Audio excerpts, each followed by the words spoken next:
यह विजयनगर के प्राचीन राज्य की एक कहानी है जिसे बहुत कम लोग जानते हैं। एक ऐसी कहानी जिसे आशिक केवल उन्हीं को फुसफुसाते हैं जो उसकी शिक्षाओं को समझने के लिए तैयार हों। यह एक राजा की कहानी है जिसे अपने हृदय और अपने कर्तव्य के बीच, सच्चे प्रेम और साम्राज्य की अपेक्षाओं के बीच चुनाव करना पड़ा। लेकिन सबसे बढ़कर यह कहानी यह खोजने की है कि सच्चा ज्ञान न तो पुस्तकों से आता है और न ही सलाहकारों से, बल्कि वहां की महानता को पहचानने से जहां वह विद्यमान हो, चाहे वह स्थान कितना ही विनम्र क्यों न हो। विजयनगर की महिमा के चरम पर जब उसकी दीवारें मीलों तक फैली थीं और उसके मंदिर आकाश को छूते थे, एक युवा राजा शासन करता था, कृष्णदेवराय नामक। लेकिन यह वही प्रसिद्ध सम्राट नहीं था जिसे हम इतिहास में जानते हैं। यह उसका पोता था जिसने वही नाम पाया था, पर जिन चुनौतियों का उसने सामना किया वे किसी इतिहास की पुस्तक में नहीं लिखी गईं। युवा कृष्णदेवराय 3 बातों के लिए पूरे राज्य में प्रसिद्ध था। उसकी निष्पक्ष न्यायप्रियता, उसकी तीक्ष्ण बुद्धि जो सबसे जटिल पहेलियां हल कर देती थीं, और उसकी गहरी एकाकीपन के लिए। 25 वर्ष की आयु में वह 5 वर्षों से शासन कर रहा था और विजयनगर को समृद्धि और ज्ञान का दीपक बना दिया था। लेकिन उसके जीवन में कुछ कमी थी, कुछ ऐसा जिसे न तो सत्ता से भरा जा सकता था और न ही धन से। उसके मंत्री लगातार उस पर विवाह करने का दबाव डालते रहे। दूर दूर के राज्यों की राजकुमारियां भव्य समारोहों में प्रस्तुत की जातीं, हर एक पिछली से अधिक सुंदर और सुसंस्कृत। लेकिन कृष्णदेवराय हर बार विनम्रता से कूटनीतिक बहाने बनाकर उन्हें अस्वीकार कर देता। सच्चाई यह थी, उसका हृदय पहले ही किसी का हो चुका था, किसी ऐसे का जो असंभव था।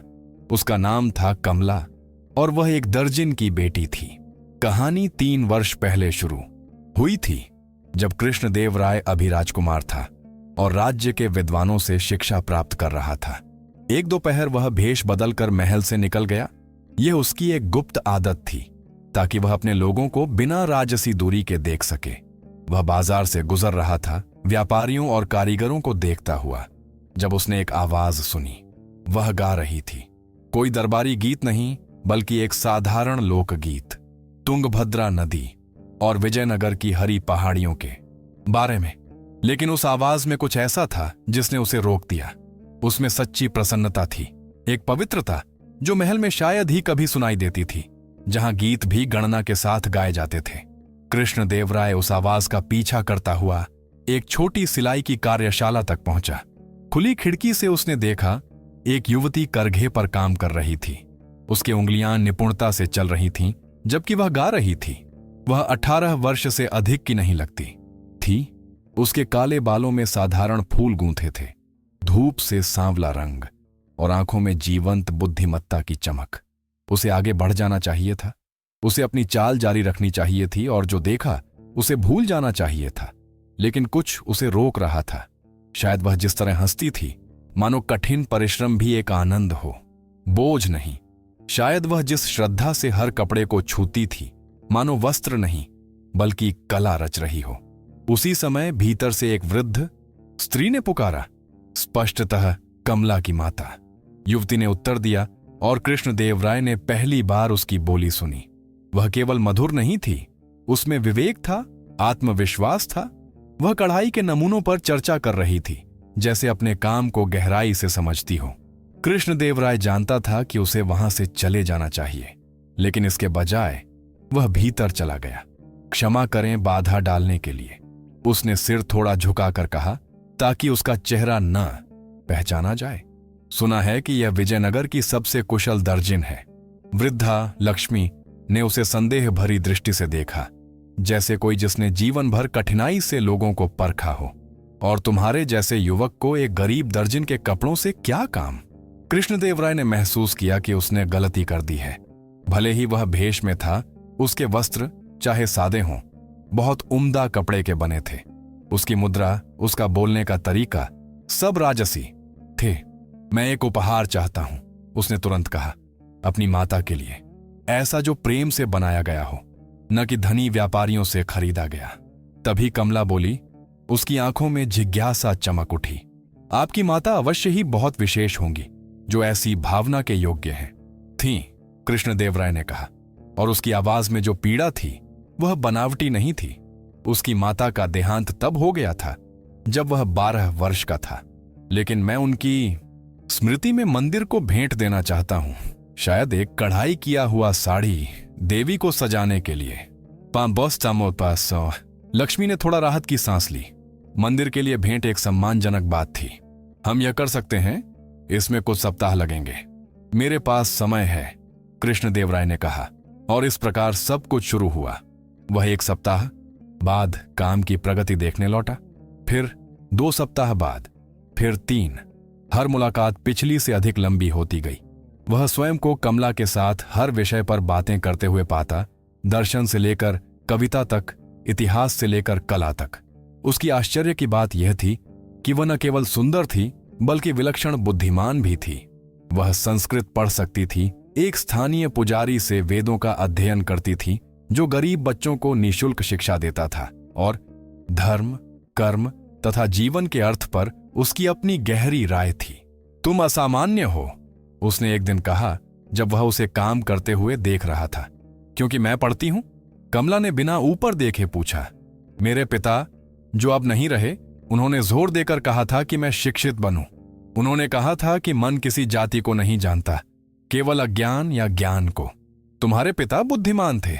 वह गरीब थे, कमला ने सुधारा, लेकिन हां, बुद्धिमान भी थे। ये दोनों बातें एक दूसरे के विपरीत नहीं हैं, हालांकि बहुत लोग ऐसा सोचते हैं। उसकी आवाज में चुनौती का स्वर था, जैसे वह उसे परख रही हो। कृष्णदेवराय मुस्कुराया। मैं पूरी तरह सहमत हूं। 5वीं मुलाकात में उसे एहसास हुआ कि वह प्रेम में पड़ चुका है।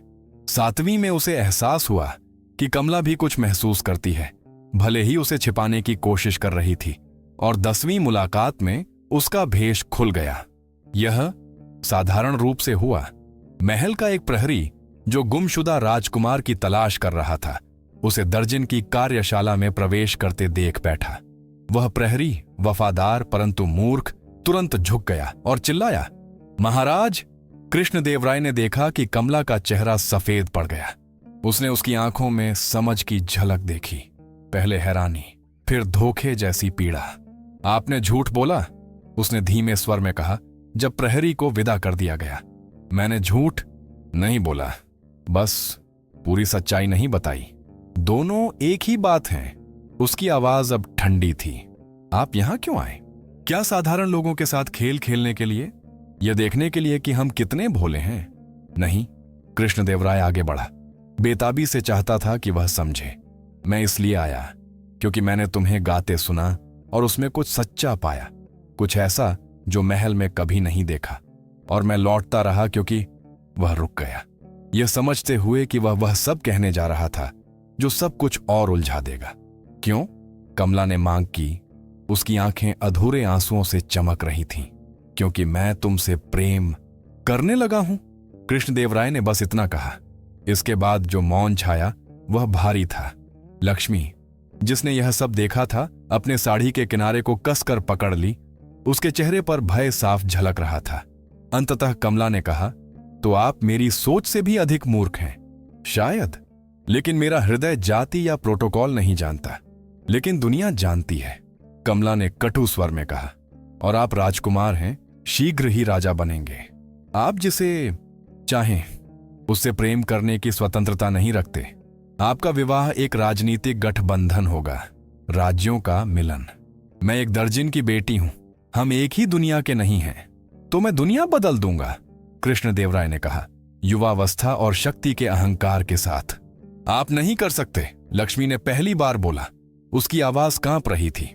महाराज कृपया, मेरी बेटी अच्छी है, बुद्धिमान है, मेहनती है, लेकिन वह रानी नहीं बन सकती। दरबार उसे नष्ट कर देगा, जनता स्वीकार नहीं करेगी। आप अपने राज्य को खतरे में डाल देंगे सिर्फ प्रेम के लिए। कृष्णदेवराय ने बात पूरी की। हां, मैं करूंगा। तो आप उतने बुद्धिमान नहीं जितना लोग कहते हैं, कमला ने कहा, उसकी आवाज टूटती हुई। कृपया चले जाइए, हमें भूल जाइए। किसी राजकुमारी से विवाह कीजिए, अपने राज्य पर शासन कीजिए, सुखी रहिए, लेकिन हमें छोड़ दीजिए। कृष्णदेवराय कुछ कहना चाहता था, तर्क देना चाहता था, अपने वाक्चातुर्य और अधिकार से उन्हें मनाना चाहता था। लेकिन उसने कमला की आंखों में देखा, वहां केवल पीड़ा नहीं थी, दृढ़ता भी थी। और उसने समझ लिया कि अब जबरदस्ती करना निर्दयता होगी। मैं चला जाऊंगा, उसने अंत में कहा, पर मैं तुम्हें भूल नहीं सकता, और चाहे मुझे कितनी भी राजकुमारियां दिखाई जाए, मैं तुमसे प्रेम करना नहीं छोड़ूंगा। वह दर्जिन की उस कार्यशाला से निकल गया, यह जानते हुए कि उसने कुछ अनमोल खो दिया है। 2 वर्ष बीत गए। कृष्णदेव राय अपने पिता की शिकार के दौरान हुई आकस्मिक मृत्यु के बाद राजा बना। मुकुट का भार ऐसी जिम्मेदारियां लेकर आया जिनकी उसने कल्पना भी नहीं की थी। सीमाओं पर युद्ध, सरदारों के बीच कलह, दरबारी षड्यंत्र, ऐसे निर्णय जो लाखों जीवनों को प्रभावित करते थे। उसने अपने कर्तव्यों में स्वयं को डुबो दिया, अपने हृदय के खालीपन को कर्तव्य से भरने की कोशिश में। लेकिन वह कमला को कभी नहीं भूला।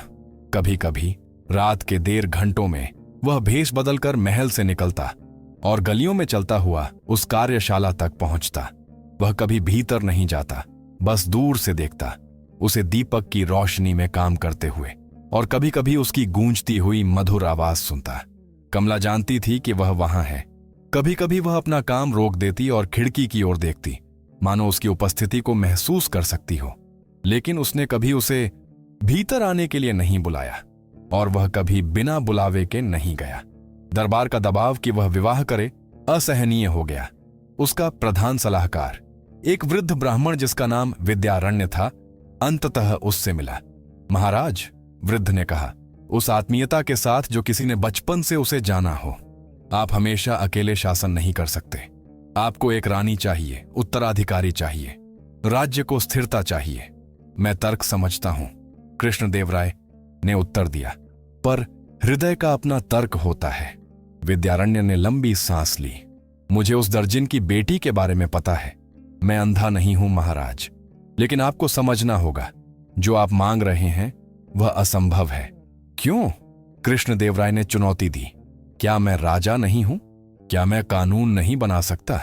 आप कर सकते हैं कर, व्यापार, युद्ध और शांति पर, लेकिन आप लोगों के दिलों पर शासन नहीं कर सकते। यदि आपने उससे विवाह किया तो सरदार विद्रोह करेंगे, ब्राह्मण आपको दोषी ठहराएंगे, अन्य राज्य इसे आपकी कमजोरी मानेंगे। आप अपने दादा की बनाई नींव को खतरे में डाल देंगे। तो बताइए गुरु, कृष्णदेव राय ने सम्मान से कहा, मुझे क्या करना चाहिए? उस स्त्री से विवाह करूं जिसे मैं प्रेम नहीं करता, केवल कर्तव्य के लिए? झूठ का जीवन जीऊं? आपको वही करना चाहिए जो आपसे पहले हर राजा ने किया। विद्यारण्य ने कोमलता से कहा, व्यक्तिगत सुख का बलिदान दीजिए, बड़े कल्याण के लिए। यही एक राजा का धर्म है। वह बातचीत कृष्णदेवराय को भीतर तक झकझोर गई। उसने प्राचीन ग्रंथों का अध्ययन किया, किसी उदाहरण की तलाश में, किसी ऐसे मार्ग की खोज में जो सब हल कर सके। तभी उसे महाभारत की एक कथा मिली, राजा शांतनु और सत्यवती की, एक मछुआरिन जो रानी बनी थी। परंतु उस कहानी में भी जटिलताएं थीं, त्याग, बलिदान और पीड़ा जो पीढ़ियों तक गूंजती रही। लेकिन निर्णय कमला ने लिया, दोनों के लिए। एक रात एक दूत महल पहुंचा, एक पत्र लेकर। जब कृष्णदेव राय ने वह पत्र खोला तो तुरंत कमला की सुघड़ लिखावट पहचान ली। महाराज, पत्र औपचारिक ढंग से शुरू हुआ। मैं यह बताने के लिए लिख रही हूं कि मैं और मेरी माता विजयनगर छोड़ रहे हैं। हम दक्षिण जा रहे हैं, एक छोटे से गांव में जहां हमारे कुछ संबंधी रहते हैं। वहां मैं नई शुरुआत कर सकती हूं, उन यादों से दूर जो पीड़ा देती हैं। कृपया हमें मत खोजिए, हमें रोकने की कोशिश मत कीजिए। यह मेरा निर्णय है, पूरी स्वतंत्रता से लिया गया। मैं आपको किसी भी बंधन से मुक्त करती हूं। विवाह कीजिए, सुखी रहिए, अच्छे से शासन कीजिए, यही मेरी प्रार्थना है। कमला। कृष्णदेव राय ने वह पत्र बार बार पढ़ा, यहां तक कि शब्द धुंधले पड़ गए। फिर उसने वही किया जो उसने अपनी मां की मृत्यु के बाद कभी नहीं किया था। वह रोया। लेकिन कमला नहीं गई, क्योंकि उसी रात जब वह और लक्ष्मी अपना सामान बांध रही थीं, कुछ ऐसा हुआ जिसने सब कुछ बदल दिया। कुछ सैनिक दरवाजे पर आ खड़े हुए, लेकिन वे राजा के सैनिक नहीं थे, वे राजवर्मा के आदमी थे। वह शक्तिशाली कुलीन जो लंबे समय से सिंहासन का लालची था, और राजा की अविवाहित स्थिति को कमजोरी मानता था। कमला, लक्ष्मी की पुत्री दर्जिन, नेता ने घोषणा की, तुम हमारे साथ चलोगी? किस आदेश से? लक्ष्मी ने पूछा, अपनी बेटी के आगे खड़ी हो गई। उस व्यक्ति के आदेश से, सैनिक ने तिरस्कार से कहा, जो अवसर को पहचानना जानता है। राजा ने सभी राजकुमारियों को ठुकरा दिया है, परंतु सब जानते हैं कि उसका दिल एक दर्जिन पर आया है। अगर हमारे पास तुम होगी तो हमारे पास उस पर अधिकार होगा, या बेहतर यह कि हम तुम्हें उसके विरुद्ध उपयोग करेंगे, सार्वजनिक रूप से उसकी कमजोरी दिखाने के लिए। कमला के भीतर भय की ठंडी लहर दौड़ गई। उसने सोचा था कि दूर जाकर वह कृष्णदेवराय की रक्षा करेगी, लेकिन अब उसे समझ आया कि उनका संबंध सबके सामने उजागर हो चुका था और अब वह एक हथियार था। तभी कुछ असाधारण हुआ। सड़क की छाया से एक लबादे में ढकी आकृति निकली। सैनिकों ने मुड़कर तलवारें थाम लीं, लेकिन उस आकृति ने अपने हाथ शांति के संकेत में उठाए। इन स्त्रियों को छोड़ दो, उस महिला स्वर ने कहा, कोमल लेकिन आदेशात्मक। तू कौन है आदेश देने वाली? नेता गर्जा। आकृति ने अपना हुड हटाया। मध्यम आयु की एक स्त्री, तेजस्वी आंखों वाली, जिसके माथे पर भस्म की रेखाएं थीं। मैं पार्वती मंदिर की पुजारिन रुक्मिणी हूं और ये स्त्रियां देवी की शरण में हैं। सैनिक झिंझके। पुजारिन पर आक्रमण करना अपशकुन माना जाता था, पर लालच भय से अधिक प्रबल था।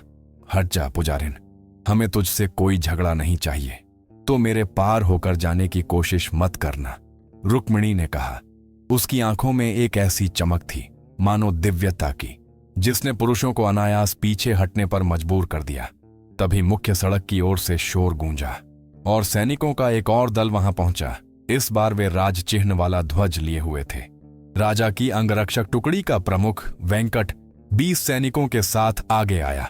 राजा कृष्णदेवराय के नाम पर आदेश है, इन स्त्रियों को तुरंत मुक्त करो और अपनी पहचान बताओ। राजवर्मा के आदमी समझ गए कि वे संख्या में कमजोर हैं। उन्होंने कमला और लक्ष्मी को छोड़ दिया और अंधेरे में गायब हो गए। यह अभी समाप्त नहीं हुआ, उनके नेता ने कहा, और छाया में विलीन हो गया। वेंकट ने कमला और लक्ष्मी के पास आकर आदरपूर्वक कहा, राजा ने मुझे आपकी सुरक्षा के लिए भेजा है। उन्होंने आपका पत्र पढ़ा और आशंका की कि आप खतरे में हैं।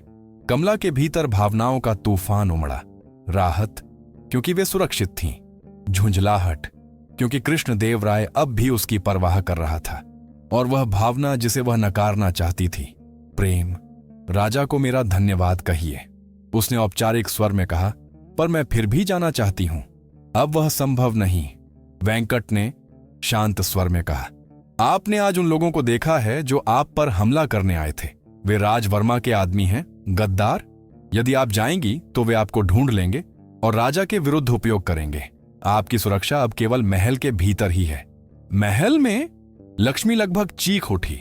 हम वहां की नहीं हैं, रुक्मिणी ने उत्तर दिया।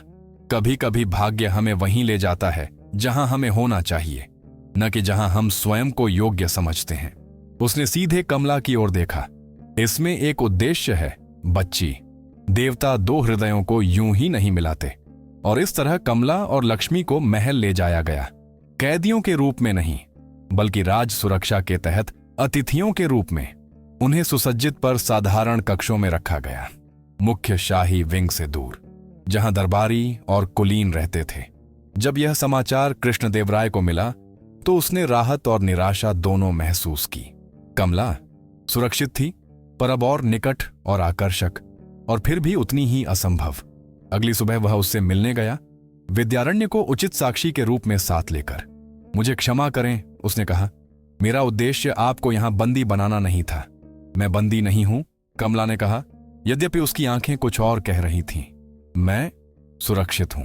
राजवर्मा को इस विश्वासघात का दंड मिलेगा, कृष्णदेवराय ने कहा। और फिर? कमला ने पूछा। कोई दूसरा आ जाएगा। जब तक मैं जीवित हूं, मैं आपकी कमजोरी रहूंगी, एक हथियार जिससे वे आपको चोट पहुंचा सकेंगे। तुम कमजोरी नहीं, तुम तो। कृपया मत कहिए, कमला ने रोका। इसे और कठिन मत बनाइए। तभी विद्यारण्य, जो अब तक चुप था, बोल उठा। उसकी आंखों में विचार चमक रहे थे। महाराज, उसने धीरे से कहा, क्या मैं एक सुझाव दे सकता हूं? कुछ भी, कृष्णदेवराय ने बेताबी से कहा।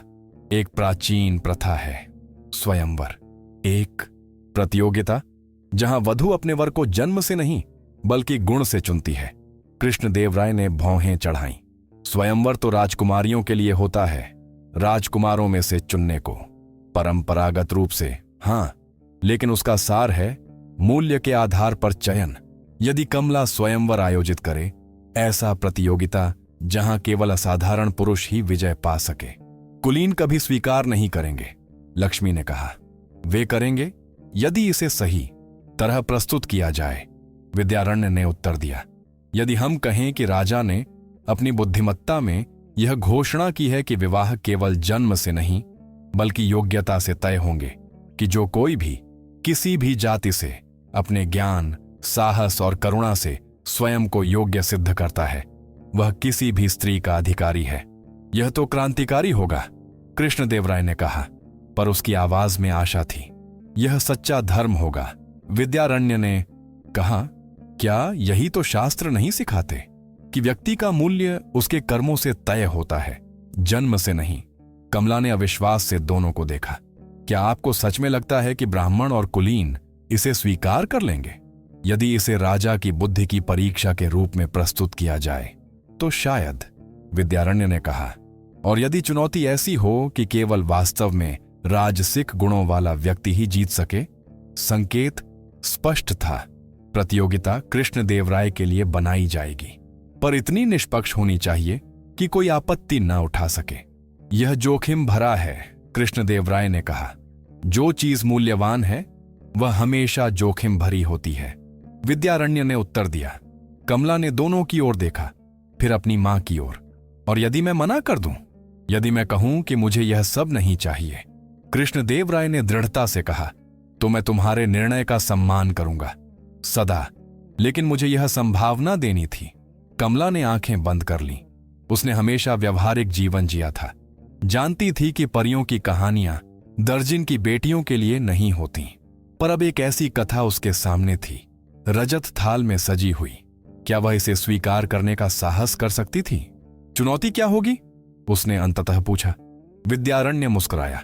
संभावना स्वीकार की जा चुकी थी, अब बस उसे साकार करना था। 1 सप्ताह बाद घोषणा की गई। पूरे विजयनगर में ढोल नगाड़ों के साथ उद्घोष हुआ, दर्जन लक्ष्मी की पुत्री जो राज सुरक्षा में है स्वयंवर आयोजित करेगी।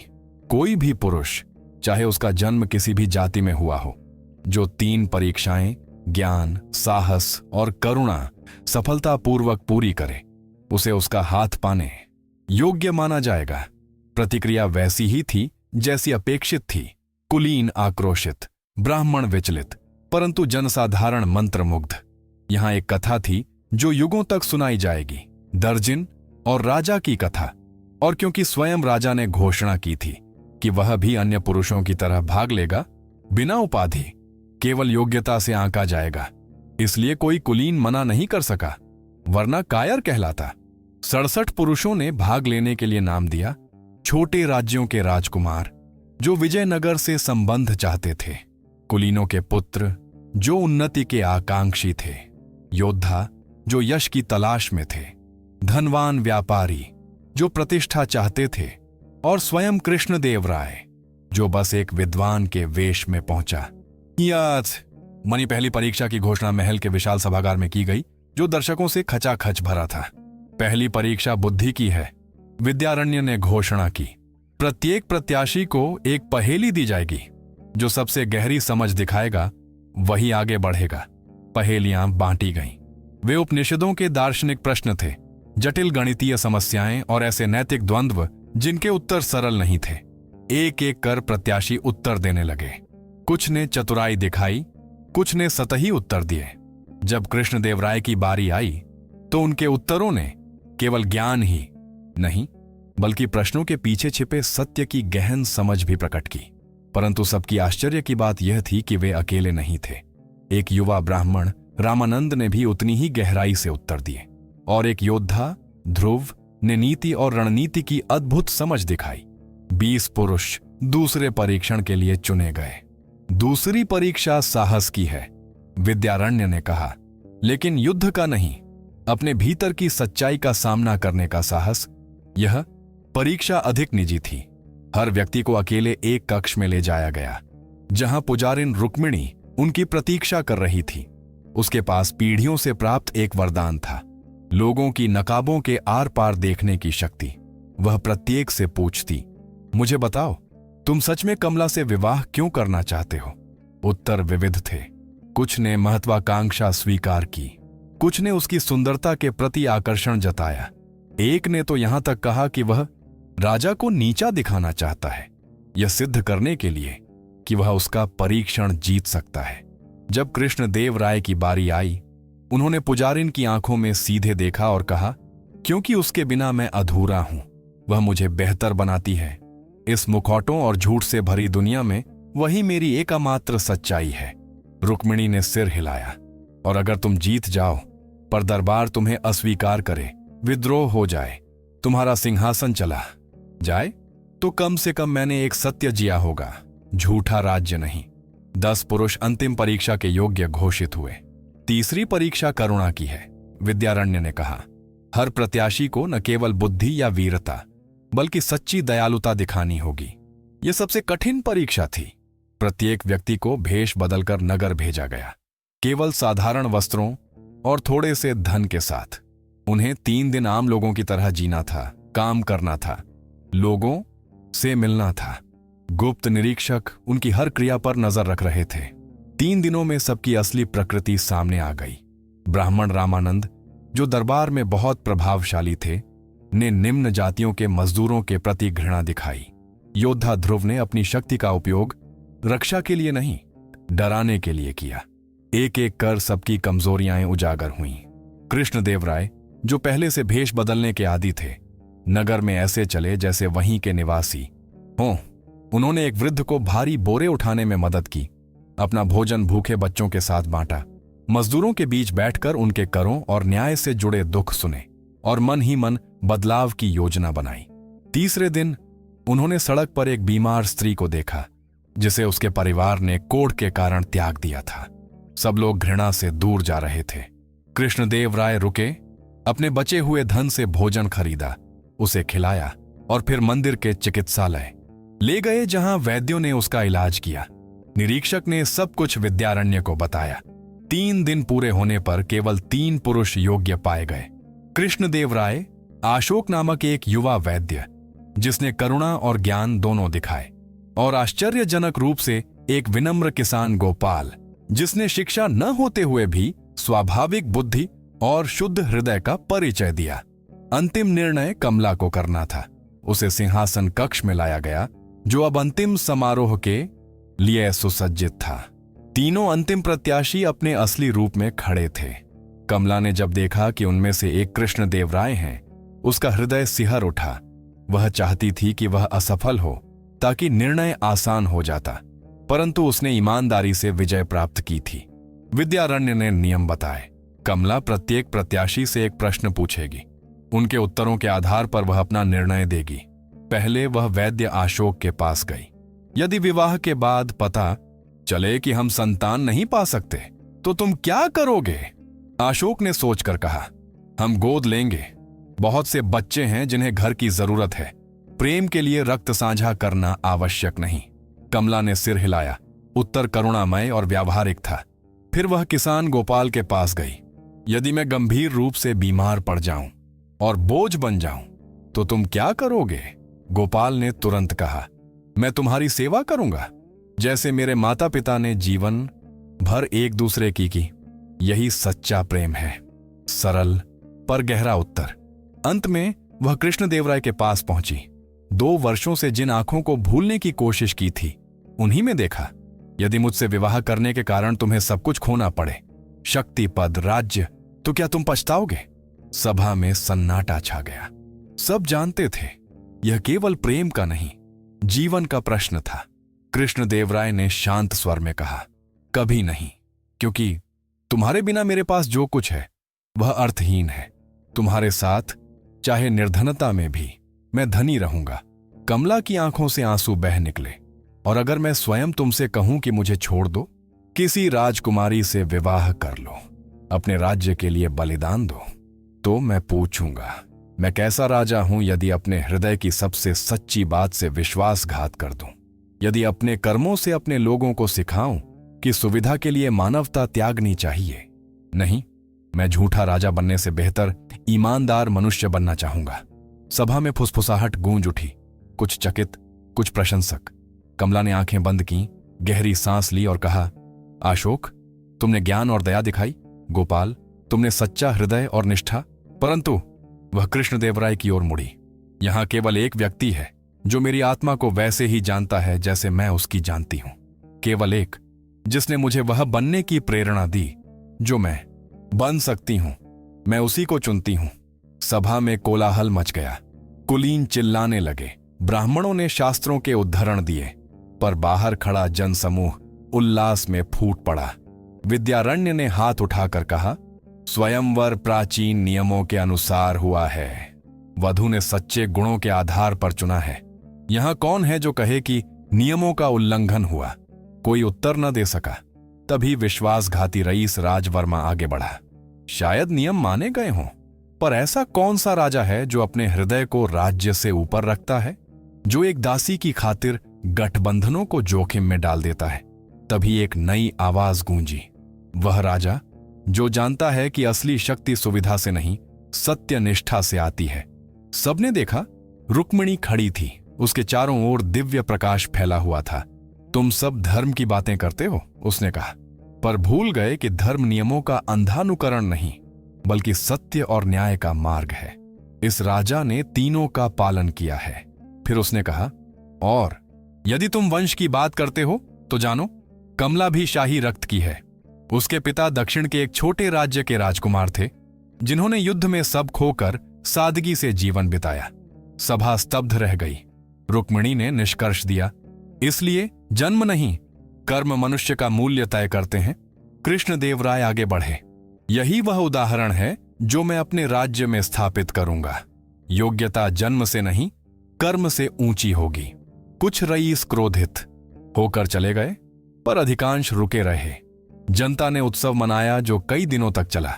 एक सप्ताह बाद विवाह हुआ, वैभव में नहीं, सादगी में। कमला ने वस्त्र व्यापार का ज्ञान उपयोग कर विजयनगर की अर्थव्यवस्था को समृद्ध किया।